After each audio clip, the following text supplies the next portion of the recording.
Nuevamente con ustedes, con una pregunta. ¿Guardia Nacional de la Constitución o del gobierno en turno? Es una pregunta que yo quiero plantearles, porque estamos viviendo un momento muy crítico que se puede convertir en un momento muy grave. Sin alarmismo, sin usar información para influir en temores ni nada que se le parezca. Simplemente yo quiero exponer aquí algunas consideraciones que me parecen pertinentes por el momento, la situación que estamos viviendo en nuestro país.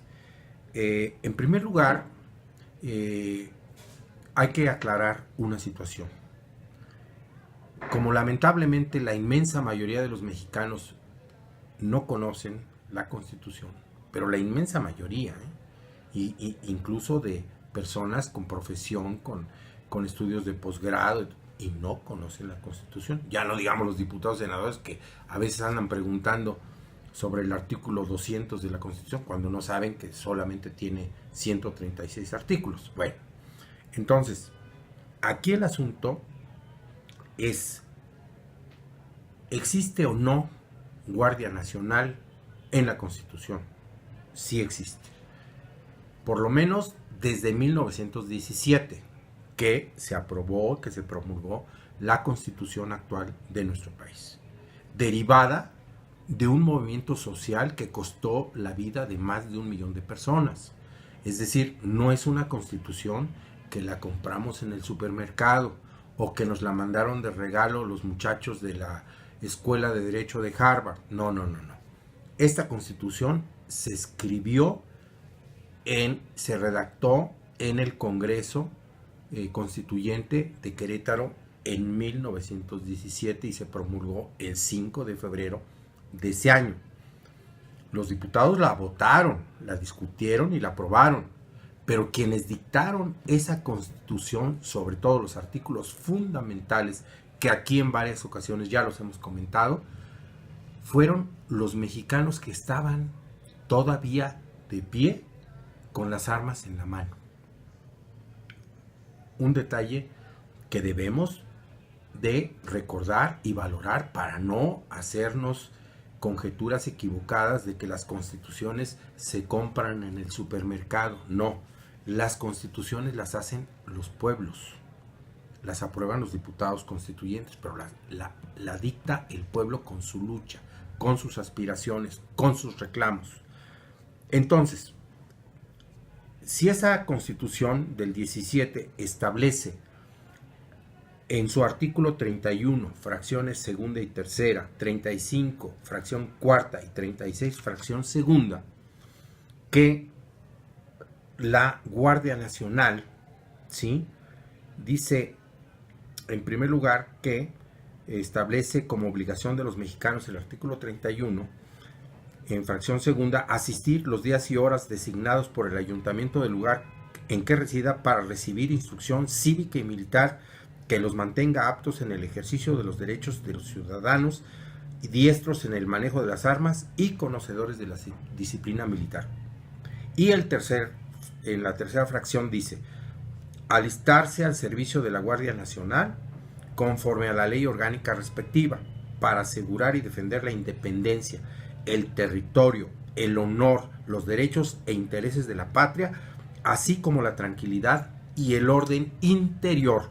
Es la única institución del estrato oficial y de instituciones en el país que tiene la facultad de mantener el orden interior de la República. La única. Ni el ejército, ni la policía, ni ninguna otra institución. Y luego el artículo 35, fracción cuarta, dice, dispone que son derechos del ciudadano, cuarta, tomar las armas en el ejército o Guardia Nacional para la defensa de la República, sus instituciones y en los términos que prescriben las leyes. Pero, ojo, aquí hay una disposición muy clara, muy tajante. Los ciudadanos tenemos derecho de tomar las armas Dice, en el Ejército o en la Guardia Nacional. Es decir, hay una distinción, no son lo mismo. El Ejército es una fuerza armada de la República profesional, es decir, integrada por militares de carrera que sirven para estar preparados para defender la soberanía nacional y la integridad del territorio nacional. Y la Guardia Nacional como una fuerza civil con capacidad de formación cívica y militar, como lo dice el artículo 31. Son dos cosas totalmente distintas. Entonces,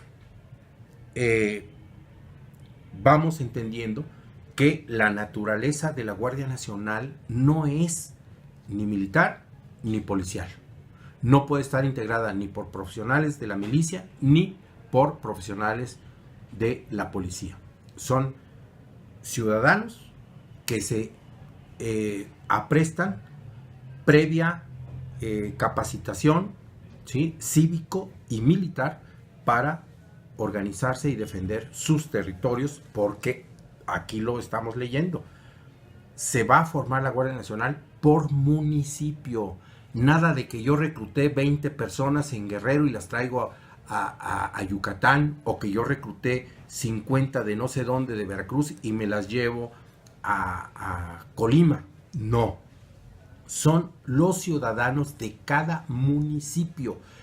¿Quién más y quién mejor que los ciudadanos y ciudadanas de cada municipio conocen su territorio, conocen sus condiciones y conocen incluso a los malhoras, a los delincuentes, pues ellos, y a las autoridades que se vinculan y que se prestan para hacer de las suyas con los delincuentes? Bueno, y luego otro artículo que es muy importante tomar en cuenta, porque tiene que verse esto de una manera armónica.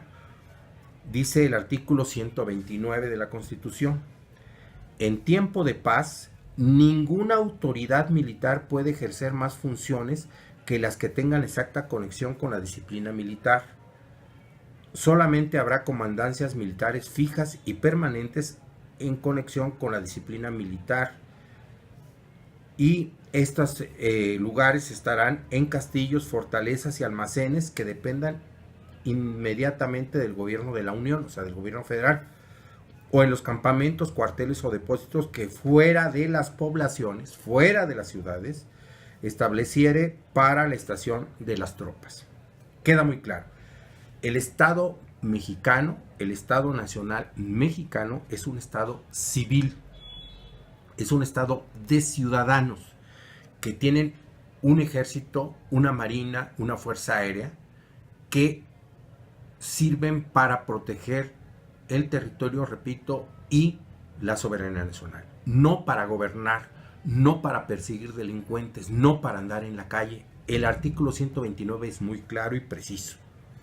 Y bueno, y el artículo 21 de la Constitución también, que señala con todas sus letras: las instituciones de seguridad pública serán de carácter civil, disciplinado y profesional. No hay vuelta de hoja. La Constitución es muy clara. Y para rematar, pues tenemos que ver qué dice el artículo 39 de la Constitución. La soberanía nacional reside esencial y originariamente en el pueblo. Por eso es que la Guardia Nacional, como último dique de contención a los peligros que puede sufrir la nación, le dice: tú eres encargada de defender a la patria, de defender el honor y restablecer el orden interior de la República. ¿Por qué? Pues porque se sitúa en el momento de mayor gravedad. Nos falló el ejército, nos falló la marina, nos fallaron los policías, nos falló todo. ¿Quién va a defender al pueblo? Pues el pueblo que ya se capacitó, que sabe manejar las armas, que conoce el territorio, que conoce su casa, que conoce a sus vecinos, que conoce todo, para defender mejor a la patria. Esa es la razón, esa es la naturaleza de la Guardia Nacional. Por eso, la propuesta que ha hecho el presidente de la República de modificar la Constitución no de reformarla, modificarla, cambiar su sentido, es totalmente, no está dentro de las atribuciones que tiene ni el Ejecutivo y menos el Poder Legislativo. ¿Por qué? Porque el artículo 135 de la Constitución señala que la Constitución solamente puede ser adicionada o reformada, es decir, agregar lo que le hace falta o cambiar la forma, no el sentido profundo, el sentido, digamos, esencial de las disposiciones constitucionales. Y en este caso se estaría cambiando una fuerza ciudadana, una fuerza popular de defensa para el último momento, para la situación más grave que tenga el país, y quitarle esa atribución y esa facultad al pueblo de organizarse para defenderse. Entonces se está atentando también con el artículo 39 de la Constitución, porque es el que dice: la soberanía nacional reside en el pueblo, no en el ejército, no en el gobierno, reside en el pueblo. El pueblo es el dueño de este país. El pueblo es la continuación de nuestra nación. Nuestra nación es de los que vivieron antes y ya murieron, de los que estamos viviendo ahora y los que vienen después. Esa es la nación. No tiene un límite en el tiempo. Durante sigamos teniendo identidad, sigamos teniendo una historia común y unos principios y unos anhelos comunes, vamos a seguir siendo una nación. Eso es lo importante. Bueno, y entonces, para decirnos ahora que la Guardia Nacional va a ser el Ejército, la Marina y la Policía Federal, pues está violando la Constitución, y eso no hay que permitirlo. Y el pretexto es que estamos viviendo una situación muy difícil de inseguridad. Claro que sí, nadie puede desconocer eso, pero el artículo 29 de la Constitución establece precisamente que para los casos de gravedad se deben suspender en todo el territorio o en determinados lugares de la República, se deben suspender las garantías y las prerrogativas de los ciudadanos que hagan que no se puedan llevar a cabo y hacer frente a esa situación de gravedad en la seguridad. Dice: en casos de invasión, perturbación grave de la paz pública o de cualquier otro que ponga a la sociedad en grave peligro o conflicto. Ahí está. Artículo 29, no necesita reforma, no necesita más que cumplimiento para que se detenga la ola de violencia, la ola de inseguridad en el país. Y la Guardia Nacional, lo que se requiere es, como lo dice la Constitución, que se establezca la ley orgánica y se empiece a organizar nuestro pueblo municipio por municipio para tener más fuerza y hacer frente a cualquier situación. Esto es lo que quise hoy comentar con ustedes. Lo de la consulta que hizo el Senado de la República fue realmente una burla. En 5 días quisieron darle lugar a que expresaran invitados, no los que quisieran o quisiéramos participar, como nosotros, Mexicanos Unidos. Ellos dijeron a quién invitaban, a quién escuchaban y qué decían de esas ponencias que llevaron, y que se les dieron 10 minutos nada más para que expusieran. Un solo día se discutió sobre la constitucionalidad de esta nueva Guardia Nacional, que no es la Guardia Nacional. Muchas gracias y nos veremos en la próxima. Hasta luego.